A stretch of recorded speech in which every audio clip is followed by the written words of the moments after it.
지난주에 이어서 오늘 여호수아 7장은 좀 무거운 장면들을 우리가 접할 수밖에 없습니다. 아이성 전투에서 패배했고 그 패배의 원인이 무엇인지를 찾아가는 과정 가운데서 아간의 범죄가 오늘 본문에서 드러나고 그 아간의 이기적인 탐심과 불신 때문에 결국은 이스라엘 전체가 절망과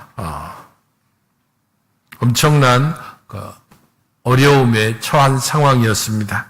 그렇기 때문에 하나님께서는 아이성 전투와 관련해서 이스라엘이 범죄했고 하나님과의 언약을 어겼다라고 말씀하면서 진멸할 물건을 가진 사람, 곧 지난주에 우리가 함께 살펴봤던 것처럼 헤렘이라고 하는 그 하나님께 온전히 바쳐진 물건을 가진 사람이 동시에 하나님께 온전히 바쳐지는 곧 진멸하게 될 것임을 분명히 선언했습니다.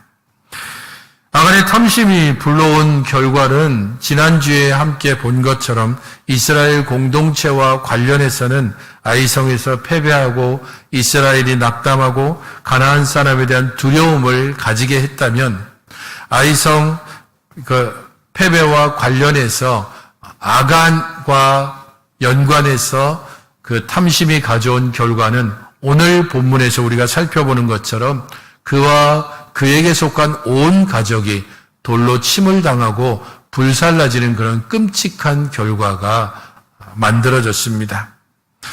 우리는 이 아간의 징계를 보면서 우리 스스로에게 질문할 수 있어야 합니다.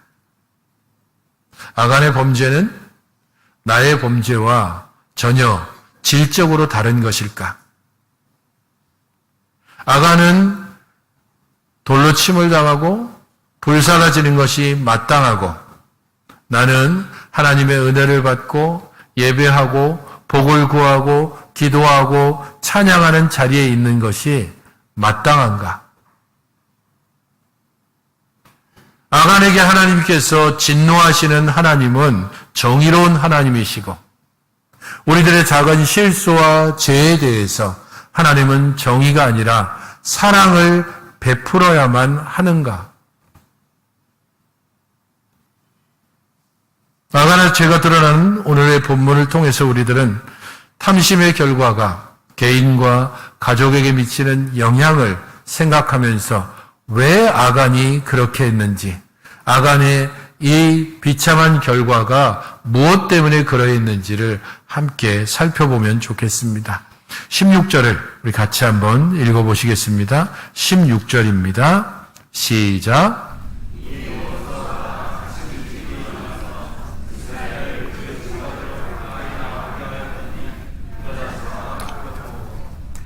여호수아서 전반부를 살펴보게 되면 특징적인 여러 반복되는 그러한 구절들이 있는데 오늘 16절에도 그렇게 반복되는 구절이 다 등장하고 있습니다. 곧 이에 여호수아가 아침 일찍이 일어나서라고 하는 구절입니다. 여호수아가 아침에 일찍 일어났다. 잠이 없는 모양이다. 하지만 여호수아가 아침에 일찍이 일어났다라고 하는 이 구절이 지속해서 반복적으로 등장하고 있습니다. 3장 1절을 보면 요단을 건널 때에 여호수아가 아침에 일찍이 일어났다라고 기록하고 있고 여리고성을 첫 번째 도는 바로 그 아침에 여호수아가 아침에 일찍이 일어났다라고 6장 12절에 기록하고 있습니다. 그리고 동일한 날 이스라엘 백성들이 여리고성을 7번 돌아야 되는 7째 날 그날도 여호수아가 아침에 일찍이 일어났다라고 6장 15절에 기록하고 있습니다. 오늘 본문에서 그 기록을 우리에게 알려주고 있고 또한 이 모든 일이 끝난 이후에 다음번에 살펴볼 8장에서 아이성을 다시 공격하는 그러한 공격의 아침에도 여호수아가 아침에 일찍이 일어났다라고 하는 이 구절을 사용하고 있습니다. 이렇게 볼 때 여호수아가 아침에 일찍이 일어났다라고 하는 것은 단순히 시간이나 물질적인 그러한 시간이 아니고 특별한 사건 그리고 특별한 의미가 있다는 것을 알려주고 있습니다. 이스라엘 백성 전체를 대상으로 해서 범인을 찾아내는 제비 뽑기 하는 바로 그날 여호수아는 아침에 일찍 일어났습니다. 그리고 그 가운데 제비 뽑기가 시작되고 결국 아간이 범죄자로 뽑혔습니다. 제비 뽑아서 범죄한 아간을 찾아내는 이 일들은 매우 긴박하게 그리고 담담하게 진행되는 것을 알 수 있습니다. 지난주에 살펴본 대로 여호수아는 전날 저녁에 이스라엘 전체를 모아놓고 하나님께서 제비 뽑기를 통해서 우리 안에서 범죄한 죄를 찾아낼 것이다 라고 말씀했습니다. 먼저 지파별로 나오고 제비 뽑아서 지파가 뽑혀지면 그 다음엔 족속이 나오고 그 다음엔 가족이 나오고 그 다음엔 남자가 나오게 될 것이다 라고 선언했고 그 일들은 오늘 본문에서 아침 일찍이 일어나 먼저 지파별로 여호수아 앞에 나오는 것을 알 수 있습니다. 유다 지파가 뽑혔고 세라 족속이 뽑혔고 삽디 가족이 뽑혔고 드디어 아간이 뽑혔습니다. 이스라엘 군사들 민수기 26장을 보게 되면 이스라엘이 그때 세워진 군사가 60만 명이 넘습니다. 그에 딸린 가족까지 포함시킨다면 대략 한 200만 명 정도 되는 것이라고 볼 수 있습니다. 그러한 사람들 200만 줄여서 한 60만의 군사들 중에서 한 명 아간을 찾아내는 과정이 오늘 본문에 기록되어 있고 그 이후에 아간과 그의 가족들을 처리하는 과정들이 또한 오늘 본문에서 정하고 있는 내용입니다. 제비뽑기의 과정을 통해서 우리는 어떤 것을 알 수 있고 또 무엇을 깨달아야 할까요? 한 가지 분명한 것은 아간에게 기회가 주어졌었다는 사실입니다. 그는 분명히 기회가 주어졌음에도 그 기회를 외면했고 그 기회를 놓쳐버리고 말았습니다. 이 기회는 회개할 기회였고 자신의 범죄를 아뢰일 기회였고 하나님과 온 이스라엘 공동체 안에 자신의 범죄를 고함으로 말미암아 하나님의 은혜와 자비를 경험해 볼 수도 있는 시간이었습니다. 하지만 그는 회개할 기회를 놓쳐버렸고 결국에는 그와 그의 모든 가족들이 죽임을 당하는 끔찍한 결과를 맞았습니다. 하나님께서는 지난주 살펴봤던 7장 13절에 온전히 바쳐진 물건을 이스라엘 가운데 제하기까지는 원수들과 맞서지 못할 것이다. 이 과정을 끝내지 않고는 다음 과정으로 넘어갈 수 없다라고 분명하게 선언하셨습니다. 그래서 아침에 지파대로, 족속대로, 가족대로, 남자대로 나오는 제비뽑기를 행할 것이다라고 분명히 선언했습니다. 이렇게 보면 아간에게는 총 5번의 기회가 있었다는 것을 알 수 있습니다. 전날 저녁에 지파대로 나오는 그 첫 번째 시간에 그 다음에 족속대로 그 다음에 가족대로 그리고 가족 중에 있는 남자대로 나오는 이 모든 시간대로 봤을 때 그에게는 총 5번의 기회가 주어졌습니다. 하지만 이 5번의 기회를 아간은 애써 외면했고 결국에는 놓쳐버리고 말았습니다. 왜 아간이 이렇게 숨겨야 했을까? 아간이 이렇게 자신을 향해서 어찌 보면 점점 수사망이 좁혀오는 듯한 그야말로 쫄깃쫄깃한 그런 시간을 견뎌가면서 결국에는 자신의 범죄가 드러날 수밖에 없는 이런 상황을 맞고 멸망의 길을 걸어가야 했을까? 아간의 마음이 도대체 어떤 마음이었을까를 우리는 함께 생각해 보아야 합니다. 여러 많은 것들을 생각해 볼 수 있지만 크게 보아서 아간에게는 2가지 마음이 있었을 것입니다. 부정적으로 생각할 수 있는 마음과 조금은 긍정적으로 생각해 볼 수 있는 아간의 마음을 헤아려 볼 수 있습니다. 그 첫 번째는 우리가 다 생각할 수 있는 것처럼 설마라는 겁니다. 설마 이 많은 사람들 중에서 나를 찾아낼 수 있을까? 설마 이 많은 사람들이 있는데 그 중에 콕 집어서 내 범죄를 드러낼 수 있을까? 그런 설마하는 마음으로 그는 전날 밤을 지파가 뽑히는 첫 번째 제비뽑기를, 족속이 뽑히는 두 번째의 제비뽑기를, 그리고 가족들이 뽑히는 세 번째의 제비뽑기를, 설마, 에이 설마, 내가 그렇게 철저하게 숨겼는데 설마, 이러면서 그는 이 5번의 기회를 놓쳐버리고 마는 것입니다. 그는 하나님을 오해했고 하나님을 철저히 잘못 알았습니다. 시편 139편 8절 9절은 시인이 이렇게 고백하고 있는 장면이 나옵니다. 같이 한번 읽어보시겠습니까? 시작.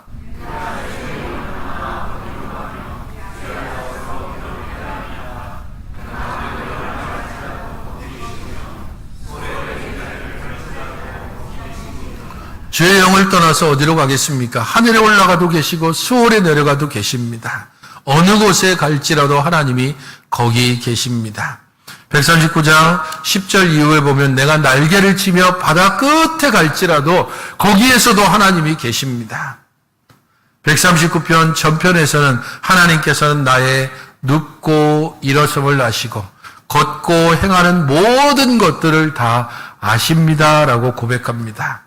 시인은 이 부분을 긍정적인 부분에서도 이야기하고 부정적인 측면에서도 이야기합니다. 내가 행하는 모든 일들을 하나님은 다 알고 계십니다. 내가 당하는 모든 고난을 또 하나님께서 보고 계십니다.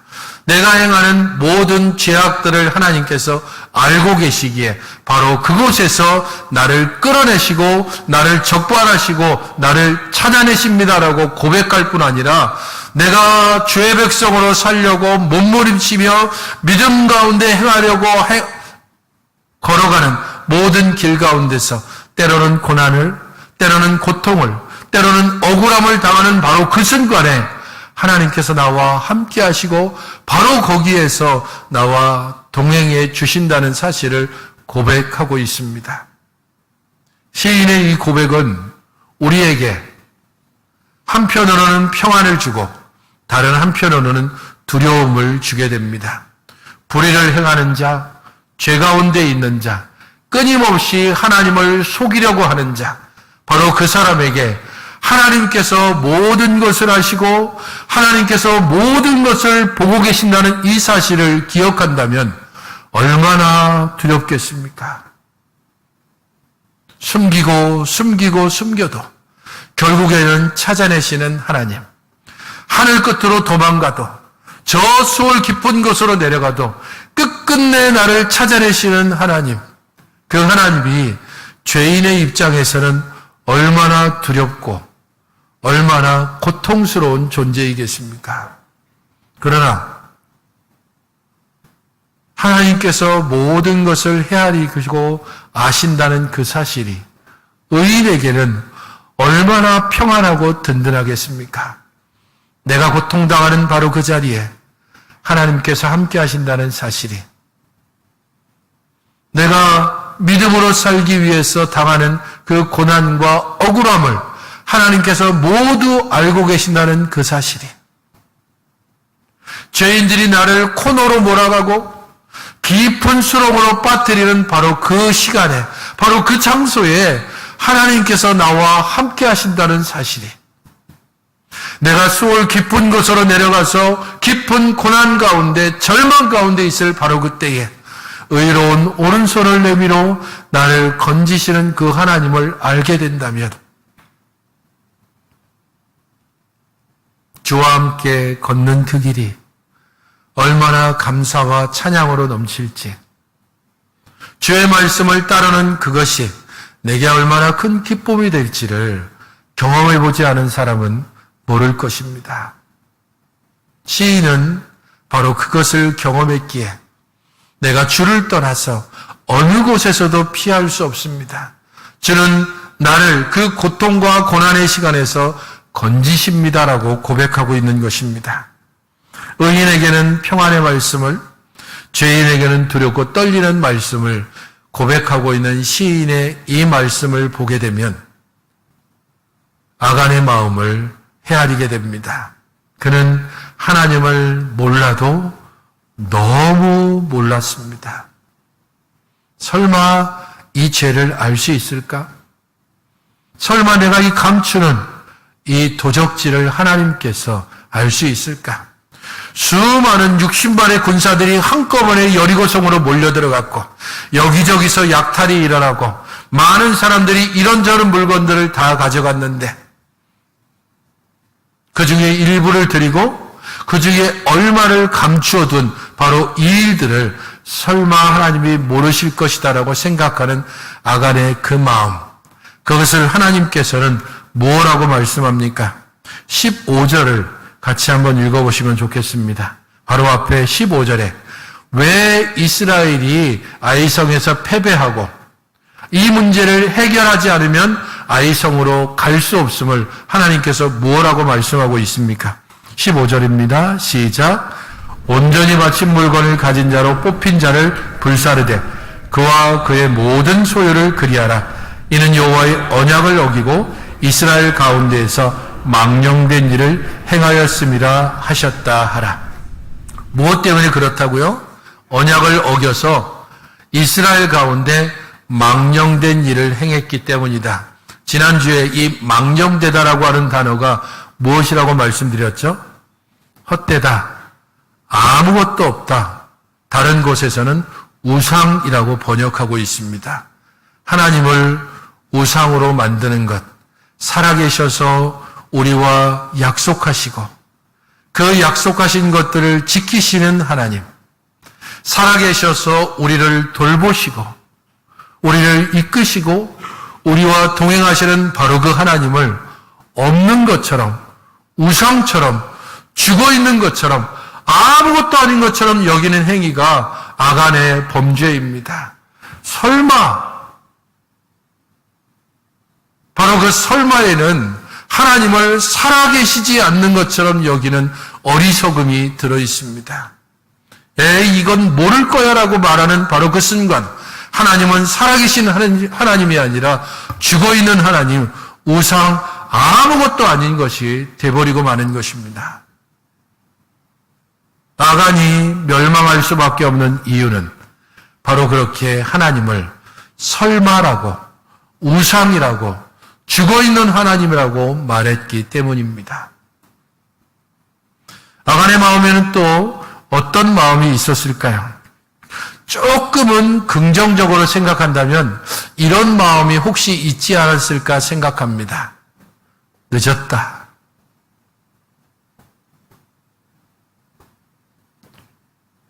내가 그렇게 숨겼는데 아이성의 패배를 보면서 온 이스라엘이 통곡하는 것을 보면서 이 아이성 가운데서 패배한 것은 여리고성 가운데서 범죄한 것 때문이다라고 여호수아가 선포하는 그 순간 늦었다.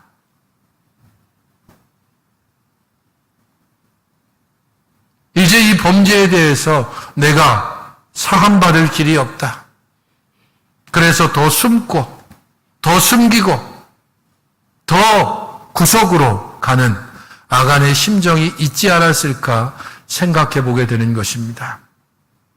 하지만 이것 또한 아간이 하나님을 몰라도 너무 모르는 것입니다. 베드로후서 3장 9절은 우리에게 이렇게 말씀하고 있습니다. 주의 약속은 어떤 이들이 더디다고 생각하는 것 같이 더딘 것이 아니라 오직 주께서는 너희를 대하여 오래 참으사 아무도 멸망하지 아니하고 다 회개하기에 이르기를 원하시느니라.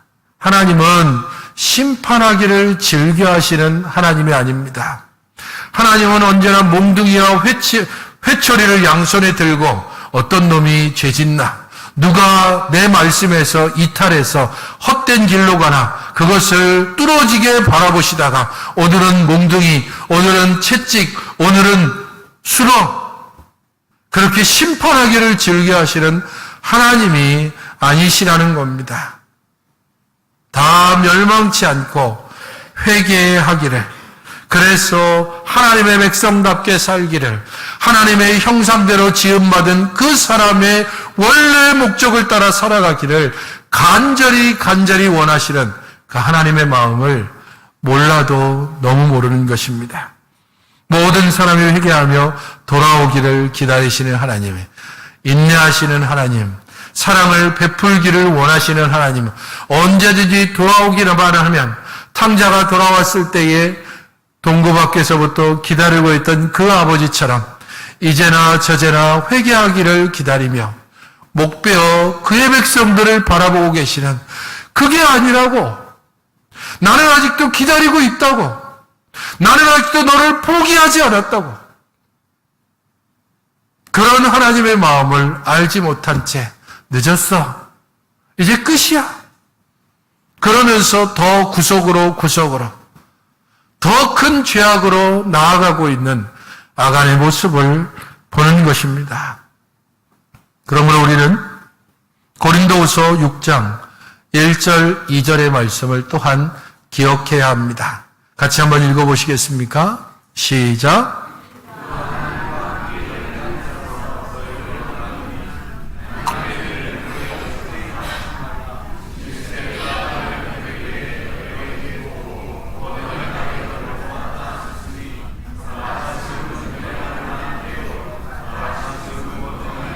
하나님의 은혜를 헛되이 받지 말라라고 말씀하고 있습니다. 헛된 자랑을 일삼으며 자신의 죄 가운데 점점 깊이 빠져들어가고 있는 고린도 교회를 향해서 사도 바울이 하나님의 일을 하는 사람으로서 내가 정말 간절하게 말하는데 하나님의 은혜를 헛되게 받지 말아라. 하나님의 은혜를 그렇게 가볍게 여기지 마라. 하나님의 은혜를 그렇게 값싸게 여겨서도 안 되고 하나님의 은혜를 너무 아무것도 아닌 것처럼 그렇게 말하지 말라. 하나님은 구원의 문을 활짝 열어놓으셨고 은혜 받을 만한 때요, 구원의 때는 지금부터 영원까지, 마지막 날에 그 하나님의 재림하실 때까지 구원의 문을 활짝 열어놓으시고 우리에게 은혜를 베푸시는 하나님, 기다리시는 하나님, 인내하시는 하나님, 우리가 회개하며 돌아오기를 원하시는 하나님, 바로 그 하나님에 대하여서 우리는 알아야 하고 아간은 그것을 알지 못했습니다. 하나님을 속여 숨길 수 있다고 생각하는 것, 그것은 하나님을 우상처럼 여기는 것입니다. 이제는 끝났다라고 생각하면서 자신이 절망하듯이 하나님도 내게 절망했을 것이라고 여기는 것은 하나님의 사랑을 너무도 가볍게 여기는 것입니다.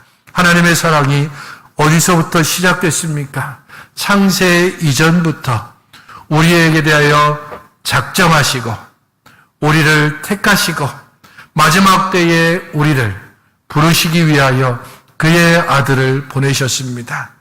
우리가 아직 죄인 되었을 때에 우리를 위하여 죄 없으신 그리스도께서 돌아가심으로 우리에게 대한 하나님의 사랑을 분명하게 확증하셨습니다.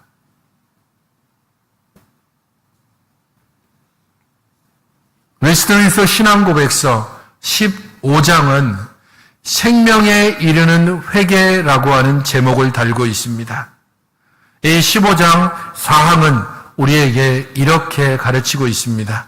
이 부분도 함께 같이 읽어보시겠습니까? 시작.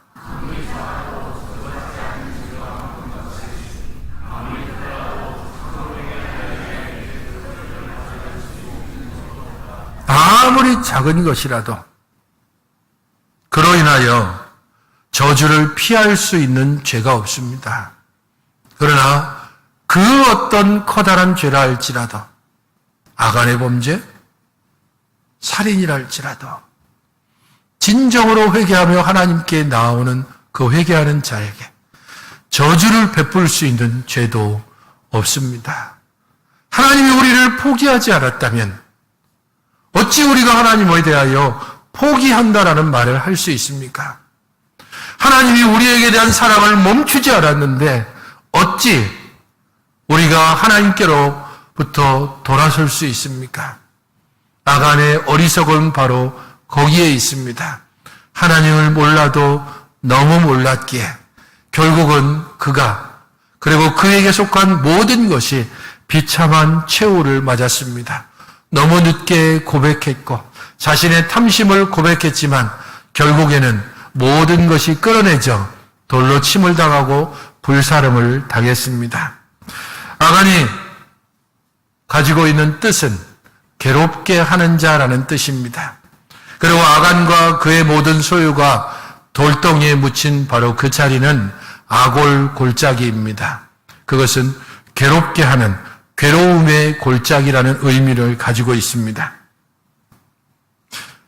사실 이 부분에서 우리는 또 한 가지 의무를 가져야 합니다. 그것은 아간이 죄를 지었는데 왜 그의 온 가족이 함께 죽어야 되는가라는 겁니다. 24절을 보십시오.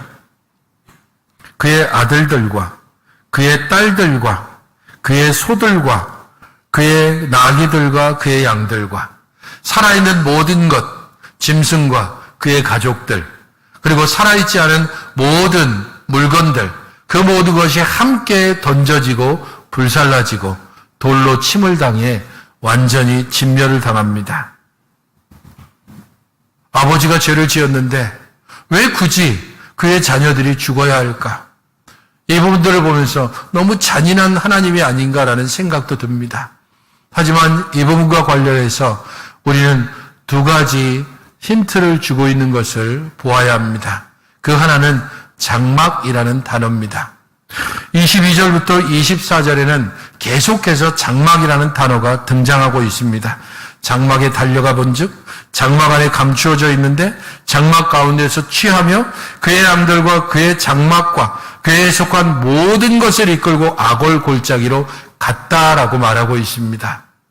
여기 쓰여지는 장막이라고 하는 단어는 그 물건으로서의 하우스 개념이 아닙니다. 여기 쓰여진 장막이라고 하는 단어는 하나의 공동체로서 홈이라고 하는 곧 가정이라는 의미를 가진 뜻입니다. 그렇게 볼 때에 장막에서 취했고 장막에 숨겼다라고 하는 것은 그의 가정이 이 범죄에 함께 가담했다는 것을 어느 정도 암시해 줍니다.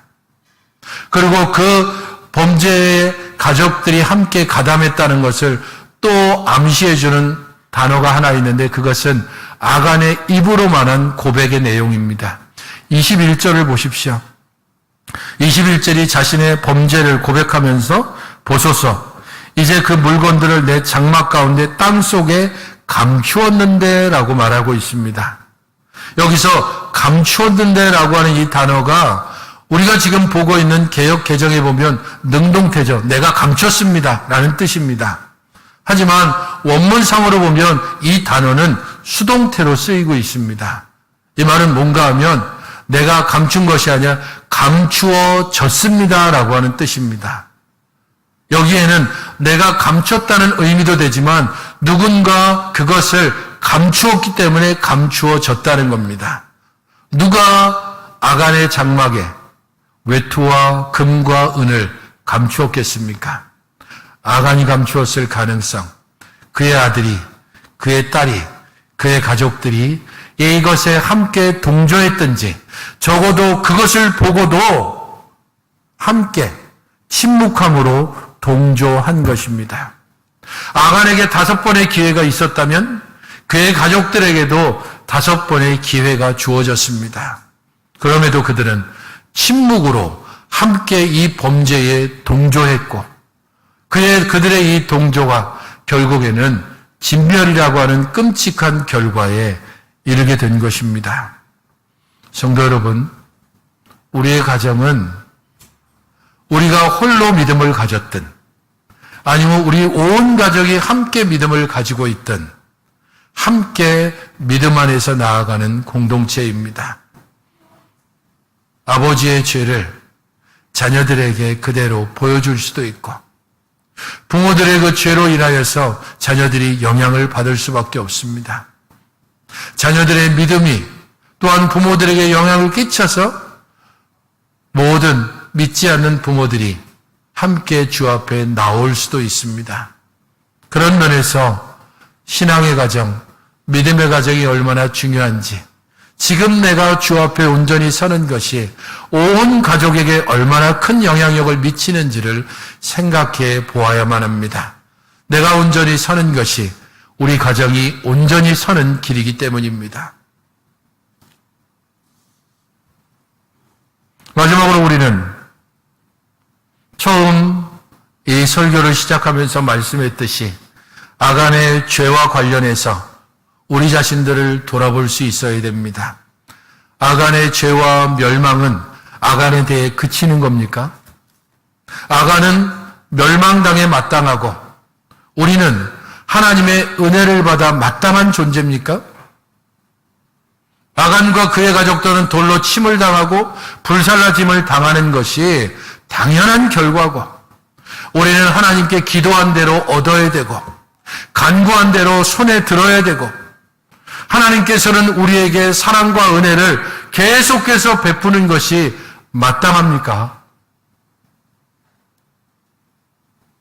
아간의 탐욕과 유혹은 아간에게만 있고 우리는 탐욕을 품지도 않았고 우리는 죄의 유혹으로부터 넘어가지도 않은 깨끗하고 온전한 의인입니까? 그렇지 않습니다. 우리 자신들이 너무 잘 알지 않습니까? 내가 어떤 죄를 짓고 있는지, 내가 어떤 탐심을 가지고 있는지, 내가 얼마나 작은 죄를 숨기고 살아가는지, 내가 얼마나 큰 죄에 낙담하고 있는지 우리 스스로를 너무도 잘 알고 있습니다. 그렇기에 우리들은 하나님 앞에 교만할 수 없고 그러나 여전히 우리 하나님을 바라봄으로 다시금 소망을 가질 수밖에 없습니다. 아간과 그의 가족들이 묻혔던 아골 골짜기와 관련해서 오랜 세월이 흐른 후 여전히 범죄하며 자신의 죄를 깨닫지 못하고 있는 그런 이스라엘을 향해서 하나님은 호세아 선지자의 가정을 통해 끊임없는 사랑을 베풀지만 끊임없이 가정을 뛰쳐나가는 호세아의 아내를 하나님께서 용서하는 바로 그 모습을 통하여서 이스라엘에게 이렇게 말씀하고 있습니다. 호세아 2장 14절과 15절에서 그러므로 보라 내가 그를 타일로 거친 들로 데리고 가서 말로 위로하고 거기서 비로소 그의 포도원을 그에게 주고 아골 골짜기로 소망의 문을 삼아주리니 그가 거기서 응대하기를 어렸을 때와 애굽 땅에서 올라오는 날과 같이 하리라. 괴로움의 골짜기였던 그래서 죽음과 진멸의 골짜기였던 아골 골짜기 그 골짜기를 하나님께서 사랑하고 은혜를 베풀고 인내하고 다시 돌아오라고 끊임없이 외치는 것을 통하여 그 괴로움의 골짜기를 소망의 골짜기로 삼아주겠다고 말씀하셨습니다. 그리고 이 하나님의 말씀은 예수 그리스도를 통하여 십자가를 통하여 그의 변치 않는 사랑을 통하여 완성되었습니다.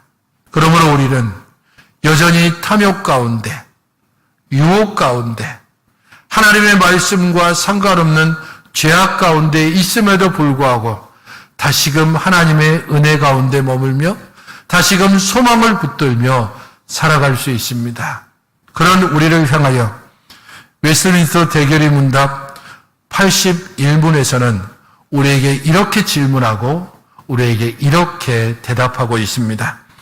모든 참 신자들은 현재 자신들이 은혜의 상태에 있는 것과 장차 구원을 받으리라는 것을 항상 확신합니까? 이 질문에 대하여 이렇게 대답합니다. 같이 한번 읽어보시겠습니까? 읽을 수 있습니까? 한번 읽어보시기 바랍니다. 시작.